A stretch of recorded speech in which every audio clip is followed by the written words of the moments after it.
Naquele tempo, os chefes zombavam de Jesus, dizendo: a outros ele salvou, salve-se a si mesmo, se de fato é o Cristo de Deus, o escolhido. Os soldados também caçoavam dele, aproximavam-se, ofereciam-lhe vinagre e diziam: se és o rei dos judeus, salva-te a ti mesmo. Acima dele havia um letreiro: este é o rei dos judeus. Um dos malfeitores crucificados o insultava, dizendo: tu não és o Cristo, salva-te a ti mesmo e a nós. Mas o outro o repreendeu, dizendo: nem sequer temes a Deus, tu que sofres a mesma condenação? Para nós é justo, porque estamos recebendo o que merecemos. Mas ele não fez nada de mal. E acrescentou: Jesus, lembra-te de mim quando entrares no teu reinado. Jesus lhe respondeu: em verdade eu te digo, ainda hoje estarás comigo no paraíso. Senhor, a palavra. Nesse dia em que celebramos a solenidade de Cristo, o Rei do Universo. Nesses dias, ainda estamos assim, meio de ressaca, por conta do feriado prolongado. Muitas pessoas ainda não retornaram para São Paulo. Por isso é que a cidade ainda está, de uma certa forma, transitável. O feriado ocorreu por conta do Dia Nacional da Consciência Negra. E gostaria de lhes dizer, baseado na primeira oração que fizemos na missa hoje, a primeira vez que o padre diz oremos, a igreja inteira, no mundo inteiro, pede: sede benigno, Senhor, para que todas as criaturas livres da escravidão, glorifiquem a vossa majestade. Está aí na mão de vocês, foi a primeira oração que nós fizemos. Todas as criaturas livres da escravidão. Foi no ano de 1665, no dia 20 de novembro, que esse homem, cognominado Zumbi, porque é assim que o nome dele era falado na África, foi preso, torturado, decapitado, e sua cabeça foi exposta numa praça pública. Quem era este homem? Um líder entre os escravos que se rebelavam contra o regime escravocrata no Brasil. Tinha cerca de 2 metros de altura, uma estrutura óssea e muscular invejável e um poder de liderança que o colocou à frente de um quilombo durante mais de 20 anos. Por sua liderança, os negros foragidos encontravam um espaço de liberdade, plantavam, colhiam, pescavam, caçavam, não havia ninguém que passasse necessidade entre eles. Isto eram os quilombos. Mas a coroa portuguesa, implacável, mandava sistematicamente soldados para acabar com o quilombo. O rei de Portugal queria dar um exemplo aos escravos foragidos. E por isso, numa última investida, o quilombo foi invadido pelos soldados portugueses, todas as ocas foram queimadas, mulheres, crianças, idosos, todos foram mortos, e o líder capturado, levado para a capital do estado, ali torturado em praça pública durante dias com chicotes e finalmente decapitado. Colocaram a sua cabeça num poste para dar exemplo a quem quisesse enfrentar o poder, o regime escravocrata, quem lutasse por liberdade. São 323 anos que essas coisas aconteceram.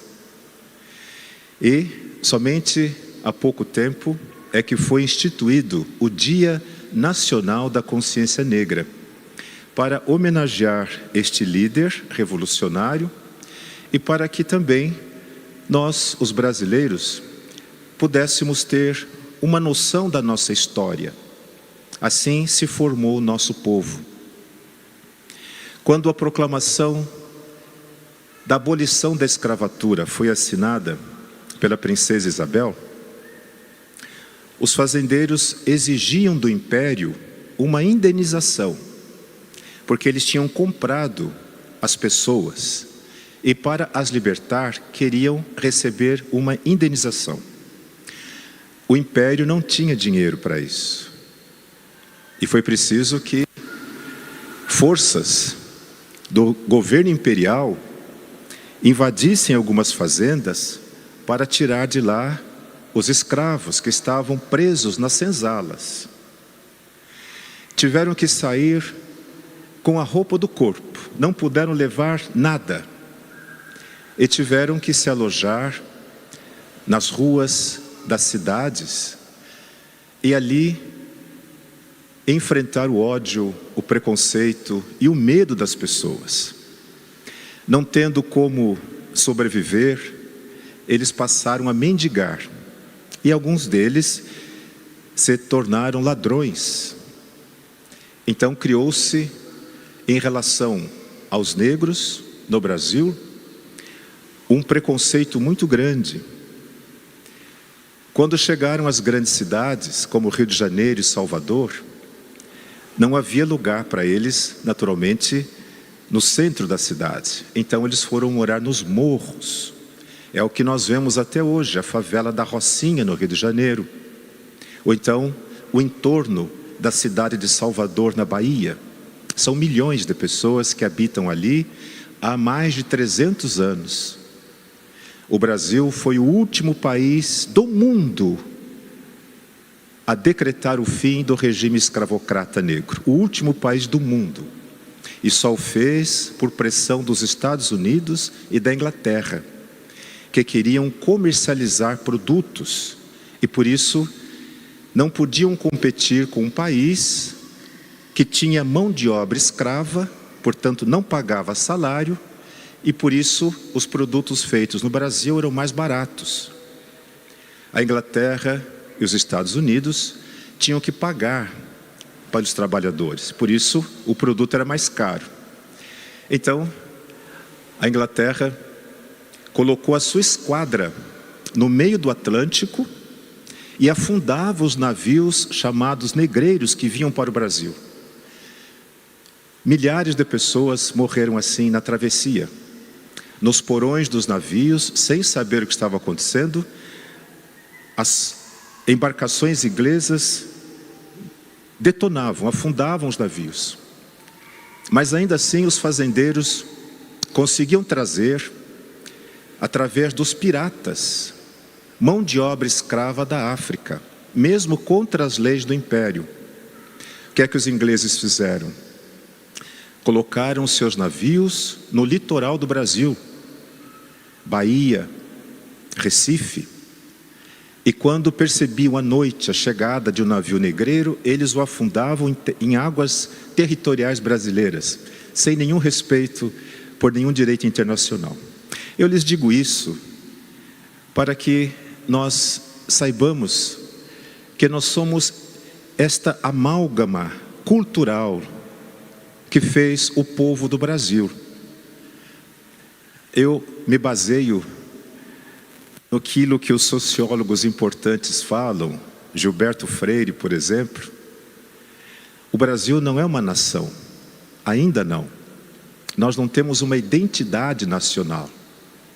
Nós cultuamos os estrangeiros, produtos estrangeiros. Nós adoramos pessoas de olhos claros, porque eles foram nossos senhores durante quase 400 anos. E nós achávamos que eles eram diferentes, eram uma raça superior. E finalmente, nós descobrimos que todos somos humanos, passíveis de corrupção, capazes de fazer mal aos outros. Hoje o Brasil tem essas cotas chamadas raciais, que facilitam o ingresso de pessoas de cor preta nas universidades. Alguém vai dizer assim: mas não há mérito nisso. E eu digo, não é questão de mérito, é questão de oportunidade. Durante quase 400 anos, essas pessoas não tiveram oportunidade de estudar, de desenvolver seus dons, seus talentos. Foram vítimas de preconceito, de todo tipo de violência e discriminação. No Brasil, 25% dos estudantes universitários são brancos, 12% são negros. É um número expressivo, 12%. Mas é por conta das cotas raciais. Alguns são contra, outros abusam, mas elas são necessárias. É preciso resgatar a dignidade de um povo que foi ferida de morte por um regime que ainda hoje não se equilibrou totalmente. Nós vivemos um capitalismo atrasado, que não dá chance de mobilidade social. Eu pego o metrô, muitas vezes, bem cedo, 6h30, 7 horas, e vejo a multidão de jovens, moços, mocinhas, brancos, pretos, pardos. Eles cercam essas vans que vendem café da manhã e compram um copinho de café com leite e uma fatia de bolo. Às 7 horas da manhã, é isso que eles comem. E aí vão para o trabalho. Sabe Deus o que tem na marmita deles? Tem gente que come carne 1, 2 vezes por semana.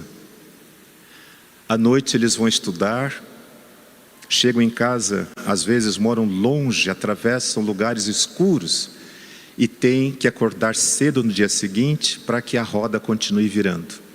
Brancos, pretos, pardos. É uma nova escravidão que nós estamos vivendo. E nós não podemos ficar indiferentes a isso, porque tudo isso nos afeta. Quantas pessoas trabalham 30, 40 anos, nunca conseguem comprar um pedacinho de chão para dizer minha casa. Tem que pagar aluguel, 30 anos, 40 anos trabalhando, não consegue comprar uma casa. Não consegue pagar um plano de saúde. Não consegue pagar uma previdência privada, se aposentam e têm que sobreviver com o mínimo. Um capitalismo atrasado gesta todo tipo de revolta. E as pessoas, quando surge um líder, mesmo que não seja confiável, mas que parece encarnar os seus propósitos, as pessoas o seguem, e às vezes com práticas de violência, de ódio, porque elas rejeitam aquilo que o sistema fez com elas, mas elas não entendem o mecanismo, não entendem como a sociedade funciona, e muitos culpam a Deus. Então Deus não está vendo isso, mas Deus espera de nós respostas de coragem, de fé, um testemunho.